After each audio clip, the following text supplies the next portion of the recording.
Isang lalaki mga idol na padaan sa mall at kumanta. Pinagtawanan nito dahil sa kanyang kasuotan at parang hindi talaga marunong kumanta. So let's go mga idol, panoorin natin dito kay Pilipinas TV at mag-react tayo. Let's go mga idol. PTV. Ayan na.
Grabe. Kung titingnan mo siya mga idol ay hindi talaga marunong kumanta, pero don't judge the book by its cover. Talagang malupit ang ating mga dugong Pinoy. Naka-short lang parang wala lang. Pero halimaw pala ang boses mga idol. Grabe. Saludo ko kay Kuya at talaga naman pong nakaka-amaze ang kanyang boses. Ang taas, grabe. Nag-whistle pa. So, yun pa mga idol.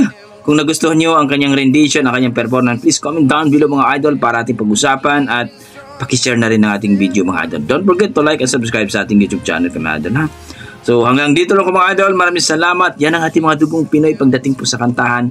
Halimaw talaga yan. God bless mga idol. Ingat po kayo.